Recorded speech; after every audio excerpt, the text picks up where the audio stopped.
یوں تو میری اور عمران کی پہلی ملاقات کو 5 سال سے زائد کا عرصہ گزر چکا تھا، لیکن حقیقت میں ہم نے ایک دوسرے کے ساتھ بہت زیادہ وقت نہیں گزارا تھا۔ مجھے تقریباً 4 سال بانڈیل اسٹیٹ میں کاٹنا پڑے تھے۔ بانڈیل میں کچھ عرصہ عمران بھی میرے ساتھ رہا تھا، لیکن وہاں اس کا یہ پورا سرار روپ میرے سامنے نہیں آ سکا تھا۔ اب ہم جب سے انڈیا آئے تھے، میں اس کے حوالے سے مسلسل الجھن کا شکار تھا۔ وہ کئی رفائی کام کرتا تھا، لیکن آج مجھے اس کے خاص الخاص رفائی کام کا پتہ چلا تھا۔ رات ہونے میں ابھی دیر تھی، میں بے دم سا ہو کر بستر پر لیٹ گیا۔ دماغ گھڑ دوڑ کا میدان بنا ہوا تھا۔ پچھلے 36 گھنٹے میں واقعات بڑی تیزی سے رونما ہوئے تھے۔ ہم موہن بجلی کی مدد سے دواری مندر میں آراکوئے تک پہنچے۔ ہم نے اسے کھویا۔ ہم مہناز کو بچا کر ممبئی لائے۔ پھر ہمیں پتہ چلا کہ آراکوئے جاوا گروپ کے پاس پہنچ چکا ہے، اور اب تازہ ترین و حیرت انگیز انکشاف یہ تھا کہ آراکوئے عمران کے پاس ہے، اور ہم آج رات 11 بجے سروت اور سفورہ سے آراکوئے کا تبادلہ کر رہے ہیں۔ اس حوالے سے عمران کسی ضامن یعنی یرغمالی کا ذکر بھی کر رہا تھا، اور اسے یقین تھا کہ جاوا جیسا ڈان اس کی بات مانے گا، اور سروت سفورہ کے علاوہ یہ ضامن بھی اس کے حوالے کرنے پر آمادہ ہو جائے گا۔ مجھے صاف پتہ چل رہا تھا کہ یہاں کوئی کھچڑی سی پک رہی ہے، لیکن کیا؟ میں ابھی پوری طرح آگاہ نہیں تھا۔ میں آنکھیں بند کیے لیٹا رہا۔ عمران نے اپنی والدہ کے بارے میں جو کچھ بتایا تھا وہ ذہن کو کچوکے لگا رہا تھا۔ ان سے بس غائبانہ تعارف تھا، لیکن یوں لگتا تھا جیسے کوئی اپنا بچھڑ گیا ہے، کبھی دوبارہ نہ ملنے کے لیے۔ پھر ڈاکٹر مہناز کے ساتھ ڈاکٹر ریسام کا خیال ذہن میں آیا۔ وہ اس مورتی کے سفر میں بے موت مارا گیا تھا۔ عمران کمرے سے جا چکا تھا۔ شاید اس نے سوچا تھا کہ میں تھوڑی دیر کے لیے سو گیا ہوں، لیکن میں جاگ رہا تھا، اور میری ساری حسیات بھی بیدار تھیں۔ کچھ دیر بعد مجھے چھت پر قدموں کی مدھم چاپ سنائی دی۔ اس چاپ کے انداز نے گواہی دی کہ یہ عمران ہے۔ وہ چھت پر کیا کرنے گیا تھا؟ میں تجسس سے مجبور ہو کر اٹھا اور چپل پہن کر سیڑھیوں کی طرف بڑھا۔ کامن روم میں ڈاکٹر مہناز خود ہی اپنے زخموں کی مرہم پٹی میں مصروف تھی۔ سویٹی عرف ایشوریا اس کی مدد کر رہی تھی۔ میں جانتا تھا کہ میں ڈاکٹر مہناز کے قریب رکا تو وہ پھر وہی سوال کرے گی کہ جلالی صاحب سے اس کا رابطہ کب ممکن ہو سکے گا۔ میں مہناز سے پہلو بچاتا ہوا سیڑھیوں کی طرف بڑھا اور بآہستگی اوپر چھت پر پہنچ گیا۔ شام کے سائے گہرے ہو چکے تھے۔ ممبئی میں ہزاروں لاکھوں کمکمے روشن ہو گئے تھے۔ یہ وسیع و عریض سلسلہ مغرب میں سمندر تک پھیلا ہوا تھا۔ سمندر کے تاریک سینے پر بھی انگنت روشن نقطے ٹمٹما رہے تھے۔ ایک طویل برآمدے سے گزر کر میں 2 روشن کمروں کے قریب پہنچ گیا۔ مجھے پتا تھا کہ عمران کی حسیات بڑی تیز ہیں۔ میں نے چپل اتار دی اور ننگے پاؤں بے آواز چلتا ہوا کمروں کی عقبی سمت میں چلا گیا۔ یہاں جنریٹر کے لیے تیل کا ایک بڑا ڈرم رکھا تھا۔ فی الوقت یہ ڈرم خالی تھا۔ میں نے یہ ڈرم بے آواز طریقے سے گھما کر دیوار کے پاس رکھ دیا۔ اس ڈرم پر کھڑے ہو کر میں ایک روزن سے کمرے کے اندر جھانکنے میں کامیاب ہو گیا۔ اندر ٹیوب لائٹ کی دودھیا روشنی تھی۔ میں حیران رہ گیا۔ جیلانی آنسوؤں سے بھیگے چہرے کے ساتھ عمران کے سامنے کھڑا تھا۔ اس کی مدھم آواز میرے کانوں میں پڑی۔ نہیں جناب، میں آپ کے سامنے ہاتھ جوڑتا ہوں، آپ ایسا نہ کریں۔ ہم آپ کی توقع سے بڑھ کر کام کریں گے۔ کوئی بندہ 1 انچ پیچھے نہیں ہٹے گا۔ جانے دے دیں گے۔ وہی کریں گے جو آپ نے کرنا ہے، لیکن آپ سامنے نہ آئیں۔ معاملہ بہت بگڑ چکا ہے۔ وہ لوگ موقع ڈھونڈ رہے ہیں۔ نہیں شیخ، کوئی اور معاملہ ہوتا تو میں سوچ لیتا، لیکن یہاں تابی کا اور اس کی عزیزہ کا معاملہ ہے۔ وہ دونوں میری ذمہ داری ہیں۔ میں یہ ذمہ داری کسی اور پر نہیں ڈال سکتا۔ جو کچھ بھی ہے وہاں مجھے ہی جانا ہوگا۔ جہاں اتنی بار رسک لیا ہے، ایک بار اور صحیح۔ آپ پہلے بھی اس طرح کی بات کر چکے ہیں جناب۔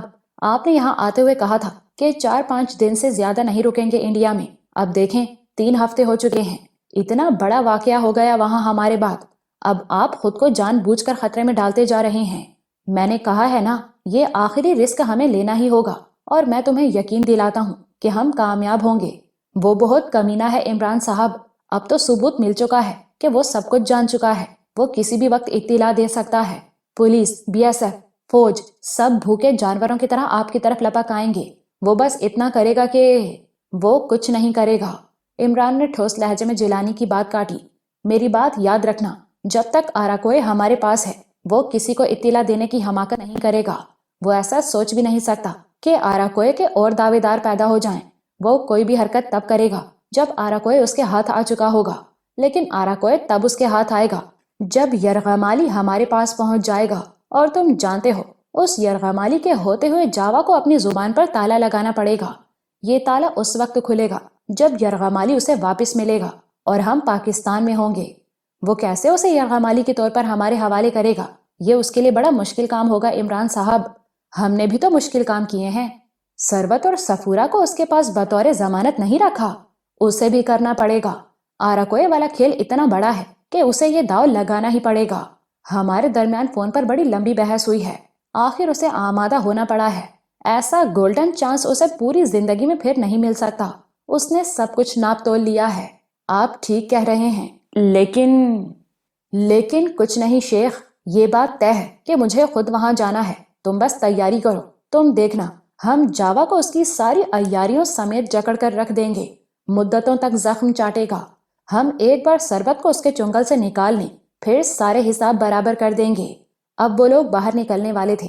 میں جلدی سے ڈرم پر سے اترا اور دبے پاؤں چلتا ہوا واپس اپنے کمرے میں آ گیا۔ میرے اندر کھلبلی مچی ہوئی تھی۔ میں نے آج پہلی بار جیلانی جیسے مضبوط شخص کو آنسو بہاتے دیکھا تھا۔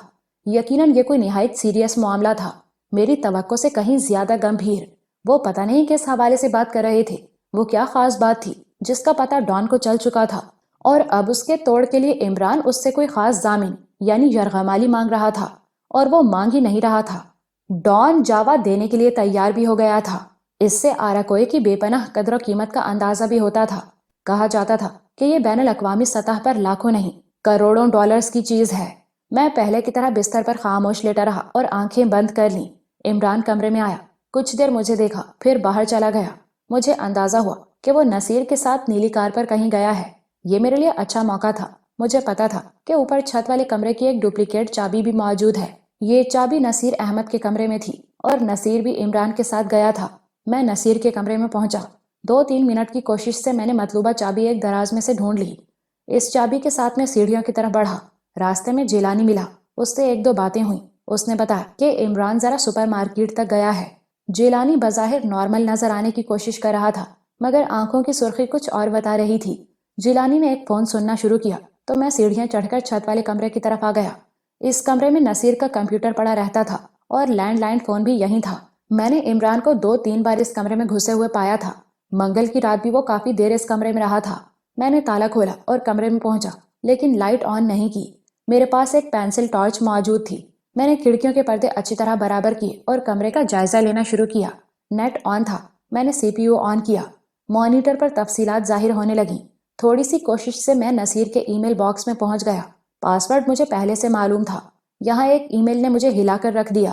یہ 2 روز پہلے آئی تھی۔ میں دم بخود دیکھتا رہ گیا۔ اس ای میل میں عمران اور جیلانی کو بتایا گیا تھا کہ اقبال کی لاش مل گئی ہے۔ اسے بری طرح تشدد کا نشانہ بنایا گیا ہے۔ درندگی کی انتہا کر دی گئی ہے۔ لاش کے سینے پر پرچہ رکھا ہوا ملا ہے۔ اس پر لکھا ہے، نادر ٹی ٹی کے دوستوں کی طرف سے بڑی عید کا تحفہ۔ اندازہ ہو رہا ہے کہ ان لوگوں نے اقبال کو خاص قسم کے نشاور انجیکشن دیے ہیں، اور ان انجیکشنوں کے زیر اثر اس سے بہت کچھ معلوم کر لیا ہے۔ عین ممکن ہے، بلکہ یقینی بات ہے کہ اب انڈیا میں آپ لوگوں کی شناخت راز نہیں رہی۔ صاف پتہ چلتا ہے کہ یہ جاوا گروپ کی کارروائی ہے۔ انہوں نے اس طرح نادر ٹی ٹی کے قتل، لالازار ہوٹل اور انڈسٹریل ایریا والی کارروائی کا بدلہ لیا ہے۔ ہم وقتی طور پر روپوش ہیں، آپ کی ہدایات کا انتظار ہے۔ میں یہ ای میل پڑھ کر سکتے میں رہ گیا۔ عمران نے مجھے مکمل اندھیرے میں رکھا ہوا تھا۔ اقبال کی موت والا سنگین ترین واقعہ رونما ہو چکا تھا، اور اس نے مجھے بھنک تک نہیں پڑنے دی تھی۔ حوادث کو جھیلنے اور مسائل کا سامنا کرنے کا اس کا اپنا ایک انداز تھا۔ وہ صدمات کو اپنے تک محدود رکھنے میں فخر محسوس کرتا تھا، لیکن یہ تو کوئی بات نہیں تھی کہ وہ اتنی سنگین اطلاعات بھی مجھ سے چھپا کر رکھتا۔ میری آنکھیں نم ہو گئیں۔ اقبال کا چہرہ نگاہوں میں گھومنے لگا۔ ہم سب ایک خاندان کی طرح ہو گئے تھے، ایک دوسرے کی کمی کو بری طرح محسوس کرتے تھے۔ اقبال ہمارے ساتھ انڈیا نہیں آ سکا تھا، لیکن اس کا خیال تو ساتھ ساتھ ہی چلتا تھا، اور اب مجھے پتا چل رہا تھا کہ وہ لاہور کے کسی قبرستان میں منو مٹی کے نیچے سو رہا ہے۔ غالباً یہی وہ اہم واقعہ تھا جس کا ذکر جیلانی نے عمران کے ساتھ گفتگو میں بڑے درد سے کیا تھا۔ تب ایک اور ای میل نے میری نگاہوں کو پکڑ لیا۔ یہ ای میل 4 روز پہلے کی تھی اور اقبال نے خود کی تھی۔ اس میں اقبال نے سلطان چٹا کی پراسرار سرگرمیوں کی بات کرنے کے بعد ثروت کی چھوٹی بہن نصرت کا تذکرہ کیا تھا۔ یہ ایک طویل ای میل تھی۔ اس کے اندراجات سے مجھ پر انکشاف ہوا کہ لاہور میں نصرت کی حالت بہت زیادہ خراب ہو چکی ہے۔ اسے پھر سے آسٹریا منتقل کرنے کی تیاری کی جا رہی ہے۔ ڈاکٹروں نے کہا ہے کہ اب جگر کی پیوند کاری کے سوا اور کوئی چارہ نہیں، اور یہ پیوند کاری 2-4 ہفتوں کے اندر ہو جانی چاہیے، ورنہ نصرت کی زندگی ختم ہو سکتی ہے۔ میں سناٹے میں رہ گیا۔ عمران کو یہ سب کچھ معلوم تھا، اور وہ خود ہی ان معاملوں کو ہینڈل کر رہا تھا۔ ایک دوسری ای میل کے اندراجات سے پتہ چلا کہ عمران نے آسٹریا میں کسی ایسے ادارے سے رابطہ کیا ہے جو ضرورت مند لوگوں کے لیے گردوں اور جگر وغیرہ کے عطیات فراہم کرتا ہے۔ عمران کا ایک سرجن دوست بھی اس میں کردار ادا کر رہا تھا۔ لگتا تھا کہ عمران 1-2 ہفتوں میں اس ادارے کے لیے ایک بڑے ڈونیشن کا انتظام بھی کرنے والا ہے۔ نصرت کی تشویشناک حالت کا جان کر میں سر پکڑ کر بیٹھ گیا۔ مجھے عمران پر بھی غصہ آ رہا تھا۔ اس بندے نے جیسے ہر مصیبت اپنے سر پر لینے کا ٹھیکہ لے رکھا تھا۔ بعض اوقات مشورے کی حد تک بھی کسی کو شریک نہیں کرتا تھا۔ یقینی بات تھی کہ کبھی کبھی اس بیجا رازداری کی وجہ سے نقصان بھی ہوتا ہوگا۔ میرا دل چاہا کہ وہ میرے سامنے ہو اور میں اس کا گریبان پکڑ لوں، اسے جھنجھوڑوں اور اس رویے کی وجہ پوچھوں۔ میں زیادہ دیر یہاں نہیں رک سکتا تھا۔ میں نے نیٹ بند کیا اور اپنی آمد کی نشانیاں ختم کر کے کمرے سے نکل آیا۔ تاہم اس سے پہلے میں نے چند درازوں کی تلاشی بھی لی۔ 1-2 کاغذات میں مجھے کسی میجر صاحب کا تذکرہ بھی ملا۔ شاید یہ وہی سابق فوجی آفیسر تھا جس کا ذکر عمران نے کیا تھا۔ ایک جگہ حمزہ احسان کے نام کی ایک رسید بھی ملی۔ یہ حمزہ صاحب وہی پولیس آفیسر تھے جو پاکستان میں گاہے بگاہے عمران کی مدد کرتے رہتے تھے۔ میں نیچے آیا۔ اب رات نے اپنے تاریخ پر پھیلا لیے تھے۔ قریباً 8:30 کا وقت تھا۔ عمران تاحال واپس نہیں آیا تھا۔ جیلانی اور نصیر مختلف تیاریوں میں مصروف تھے۔ ان تیاریوں کو ابرار صدیقی نے بھی محسوس کر لیا تھا۔ وہ بستر پر لیٹا تھا۔ اس کے چہرے پر زردی کھنڈی ہوئی تھی۔ اس نے مجھے دیکھ کر اپنے پاس بلایا اور خوفزدہ لہجے میں بولا، یہ سب کیا ہو رہا ہے تابش؟ مجھے لگتا ہے کہ تم لوگ ایک اور خطرناک کھیل کھیلنے جا رہے ہو۔ میں تمہاری منت کرتا ہوں، ایسا مت کرو۔ یہ منحوس مورتی ہے، سب کو برباد کر کے رکھ دے گی۔ میں نے کہا، لیکن ابرار صاحب، لوگ تو کہتے ہیں اس سے بڑی برکت والی چیز ہی اور کوئی نہیں۔ یہ اپنی حفاظت خود کرتی ہے اور ان لوگوں کو بھی ہر بلا سے محفوظ کر دیتی ہے جن کے پاس ہوتی ہے۔ سب کچھ اس کے الٹ ہے۔ ابرار کر رہا، یہ اپنی حفاظت نہیں کرتی اور ان لوگوں کو بھی برباد کر رہی ہے جو اس کے آس پاس ہیں۔ کم از کم ہمارے لیے تو یہ ایسی ہی ثابت ہوتی رہی ہے اور ہو رہی ہے۔ میرے فون کی بیل ہوئی۔ یہ عمران تھا۔ کہاں ہو؟ میں نے اپنے لہجے کو نارمل رکھتے ہوئے پوچھا۔ بس یار، تھوڑی سی ریہرسل کرنا تھی رات 11 بجے کے لیے۔ بس آدھ پون گھنٹے میں پہنچ رہا ہوں تمہارے پاس۔ جلدی آؤ، کچھ باتیں کرنی ہے مجھے بھی، میں نے گمبھیر آواز میں کہا۔ گھڑی کی سوئیاں حرکت میں تھیں۔ 9 بج چکے تھے۔ اب صرف 2 گھنٹے باقی تھے۔ اس شہر خون رنگ کے ایک ساحل پر چند نہایت خطرناک لوگوں میں ملاقات ہونے والی تھی۔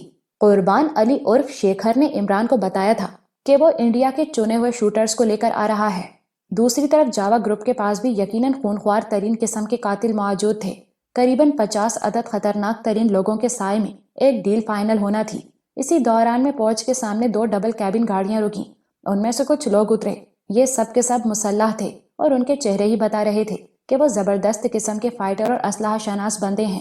ان میں چھریرے بدن کا ایک دراز قد نوجوان سب سے نمایاں تھا۔ جیلانی نے کہا، قربان علی آ گیا ہے۔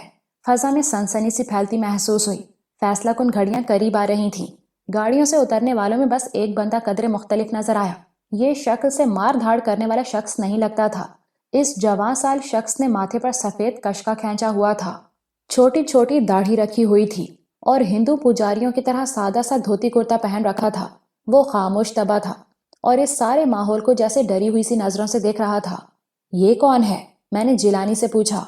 ماسٹر جواہر۔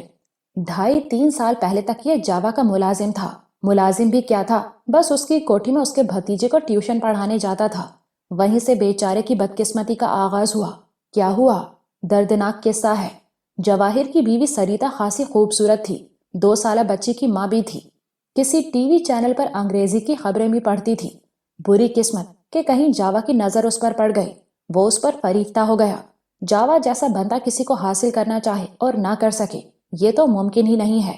اس نے پہلے پیار محبت اور ہیلے سے کوشش کی، پھر زبردستی سریتا کو اپنے گھر میں ڈال لیا، ساتھ میں بچی بھی رکھ لی۔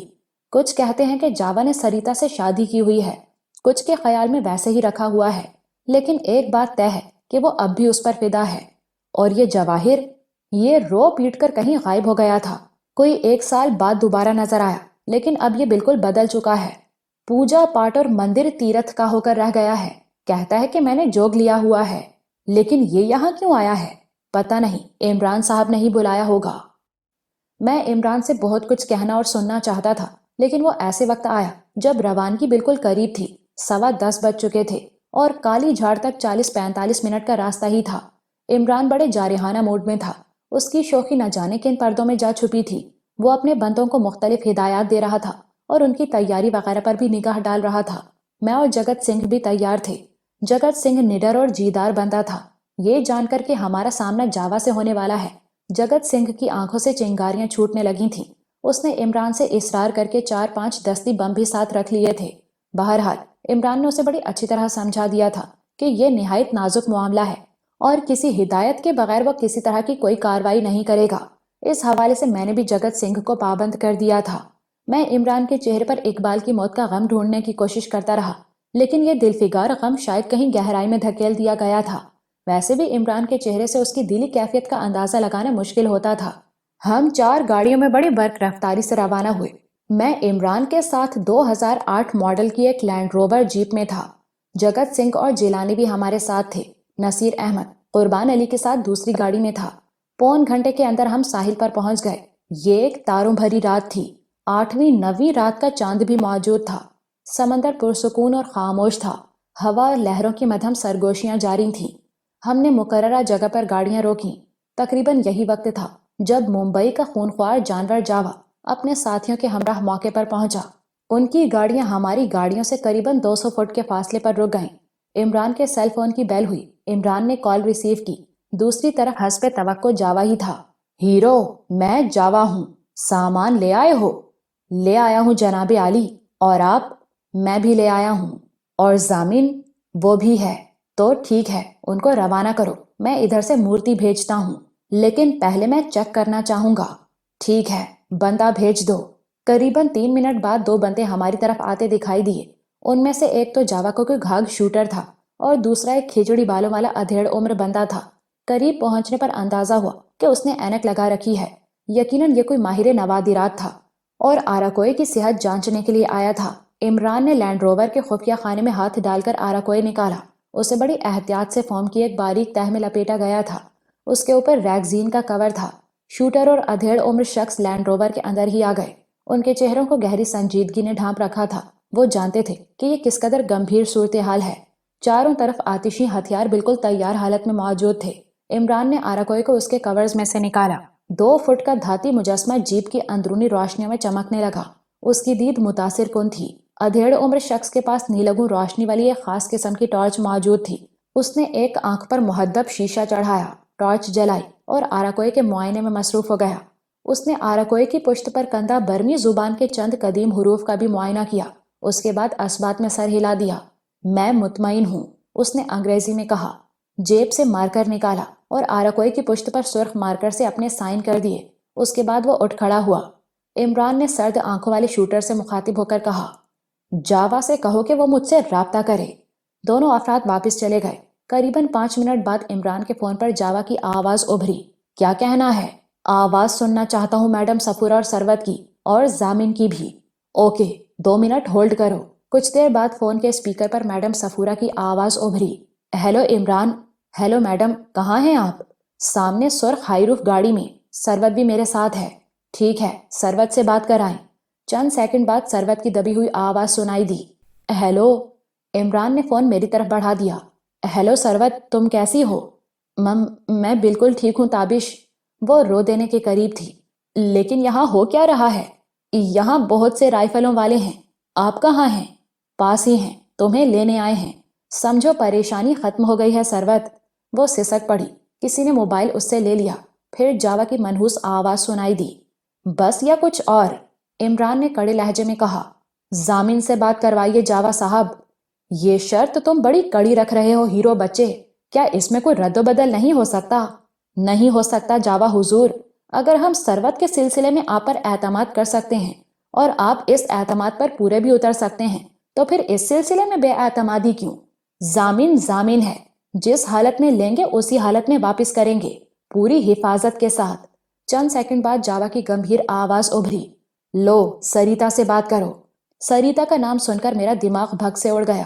یہ تو وہ جاوا کی رکھیل تھی جس پر وہ بری طرح فدا تھا۔